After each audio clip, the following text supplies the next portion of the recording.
الحمدللہ رب العالمین والصلاة والسلام علی سید المرسلین اما بعد فاعوذ باللہ من الشیطان الرجیم بسم اللہ الرحمن الرحیم الصلاة والسلام علیک یا رسول اللہ وعلی آلک واصحابک یا حبیب اللہ الصلاة والسلام علیک یا نبی اللہ وعلی آلک واصحابک یا نور اللہ۔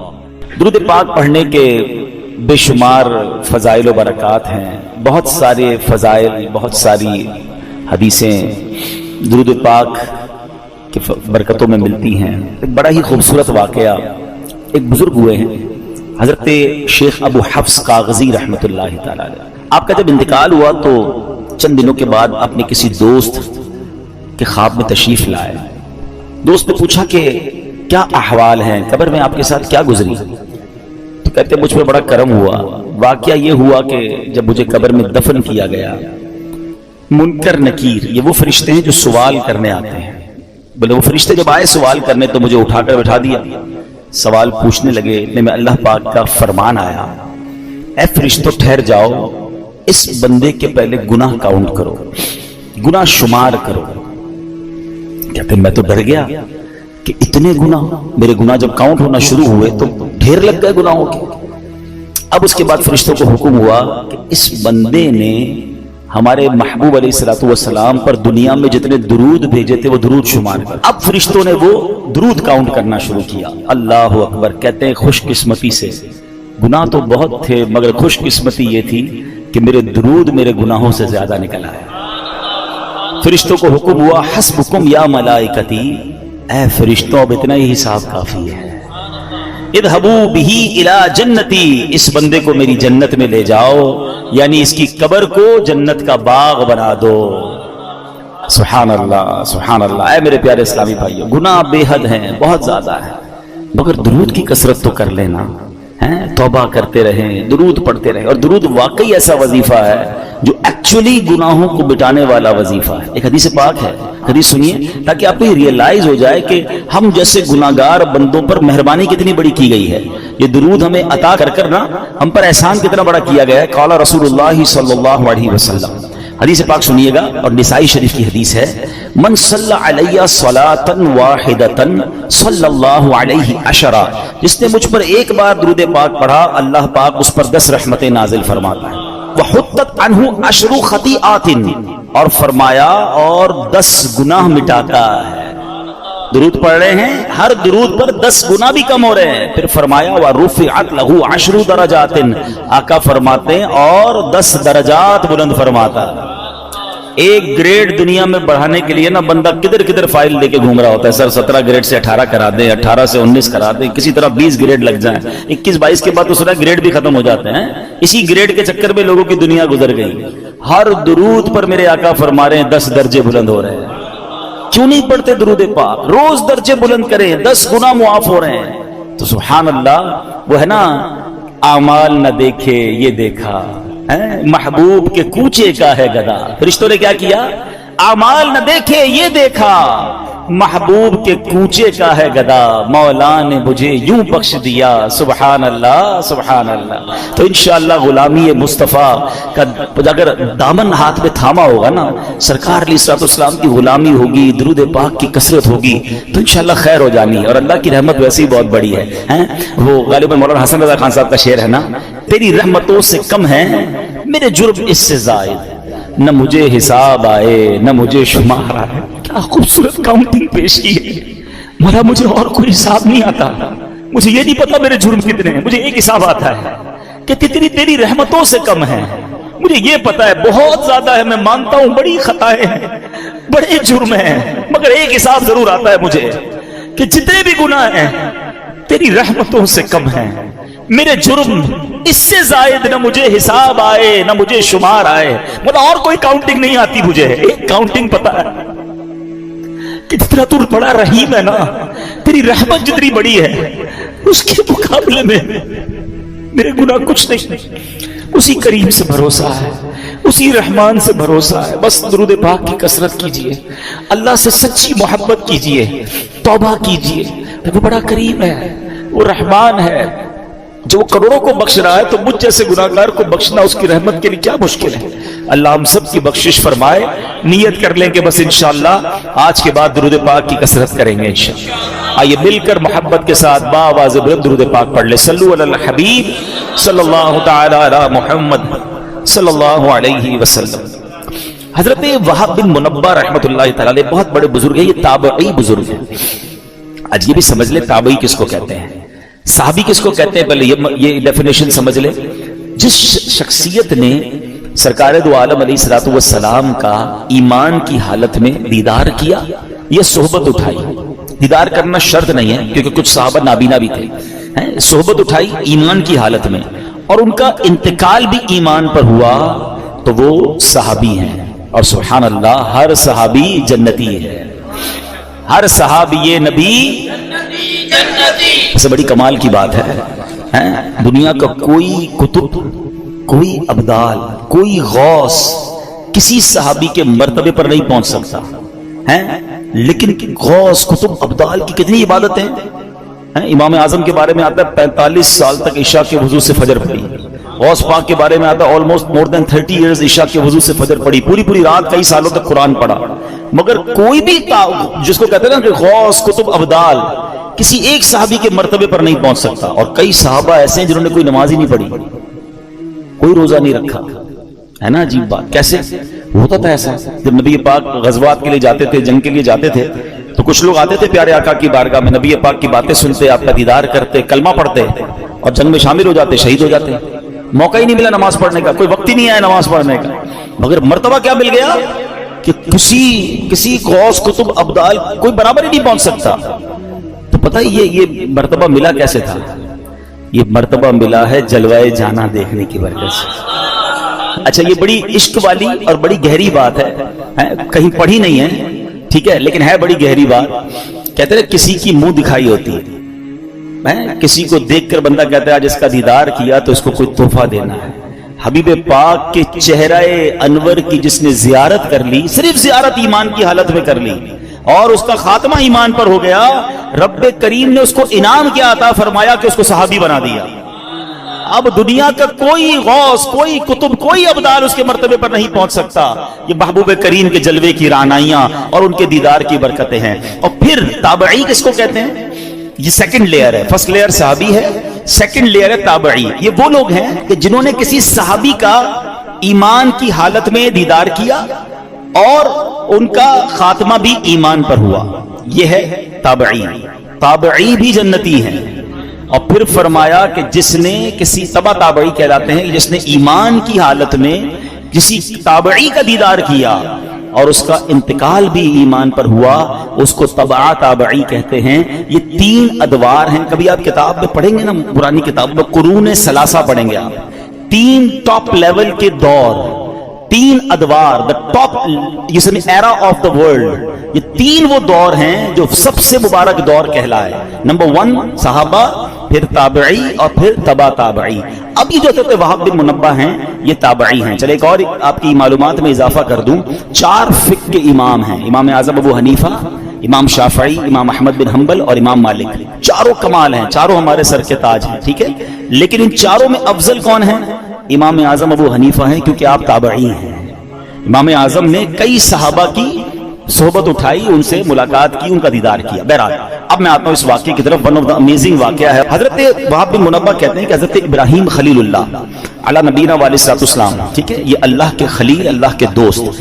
اور اللہ اکبر, موضوع میرا آج نہیں ہے لیکن باتیں ذہن میں آتی جا رہی ہیں. میرے بچے بھی ہیں, ینگسٹر بھی ہیں, حضرت ابراہیم علیہ الصلوۃ والسلام کو ضرور پڑھیں. He is one of the amazing personality of the history of universe. کمال شخصیت ہیں.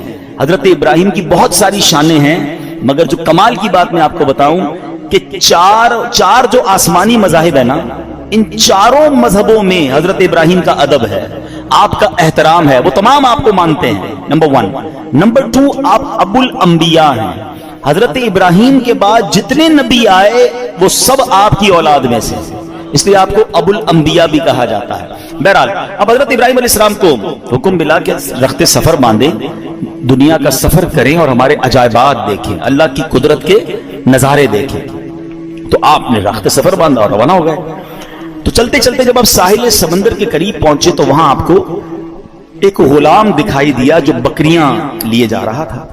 حضرت ابراہیم علیہ السلام نے اس سے پوچھا کہ اے غلام کیا تمہارے پاس پانی یا دودھ ہے؟ تو عرض کیا جی ہے، جو آپ کہیں آپ کو پیش کر دوں. آپ کو کیا چاہیے آپ بتائیے، پانی چاہیے یا دودھ چاہیے؟ تو حضرت ابراہیم نے کہا کہ پانی پلا دو. اس نے اپنا ڈنڈا اٹھایا اور قریبی چٹان کے پاس گیا، وہاں رک کر کچھ بولا. چٹان پر اس نے اپنا عصا مارا تو چٹان سے پانی کا چشمہ جاری ہو گیا. حضرت ابراہیم کو اس نے پانی بھر کے پانی پلا دیا. اچھا، حضرت ابراہیم نے بھی اپنا تعارف نہیں کرایا تھا کہ آپ کون ہیں. آپ نے پانی پیا اور حیرت سے غلام کو دیکھنے لگے. تو اس نے غلام نے دیکھا کہ بڑے حیران ہو رہے تھے. آپ کو حیرانی کیوں ہو رہی ہے؟ تو کہا حیرانی نہیں ہوگی، تم نے جا کے لکڑی ماری، ڈنڈے ماری اور پتھر سے پانی نکل آیا.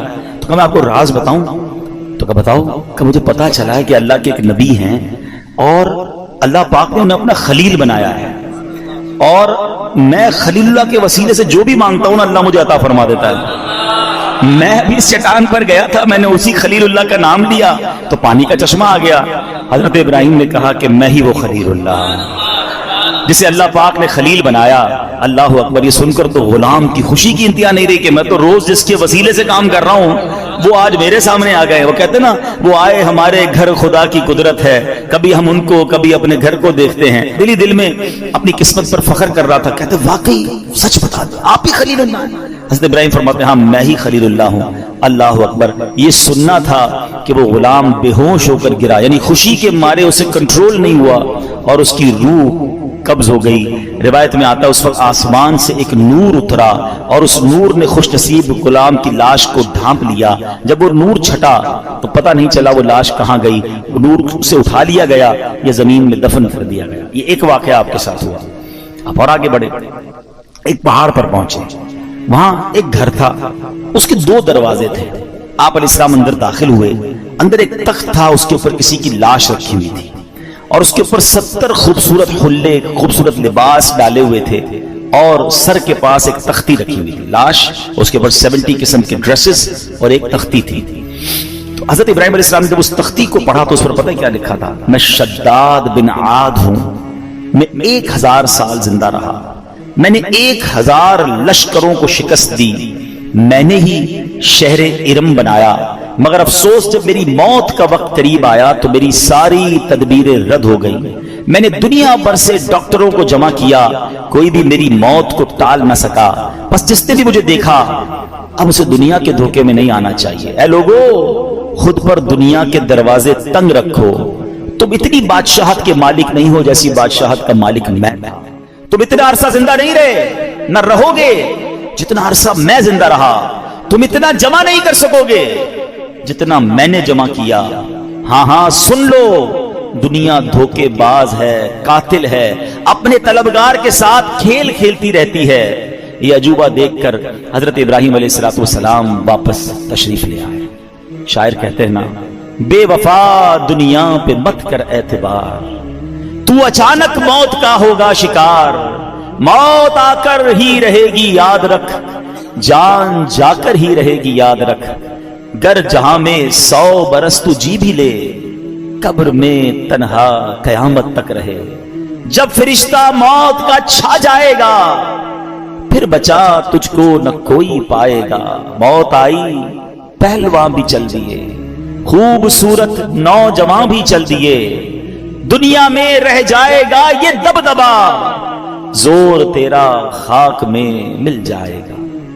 2 واقعات اور ان دونوں واقعات میں ہمارے لیے بہت کچھ سیکھنے کو ہے. پہلا خوش نصیب، کیسا غلام تھا، کیسا عقیدہ تھا، کیا اللہ کے نبی سے محبت تھی اور اس عقیدے کی برکت دیکھے کہ ان کے وسیلے سے جو مانگتا تھا اللہ عطا فرما دیتا تھا. ایکچولی یہ جو دعائیں ہیں نا، ان دعاؤں میں جو مین چیز ہوتی ہے نا وہ آپ کا بلیف کا اسٹینڈرڈ کتنا ہے، لیول بلیف کیا ہے. اس کو محبت اتنی تھی حضرت ابراہیم سے، بھروسہ اتنا تھا اللہ پر کہ میں خلیل اللہ کا وسیلہ جب اللہ کی بارگاہ میں پیش کروں گا اللہ میری مشکلیں ٹال دے گا، میری مصیبتیں حل کر دے گا.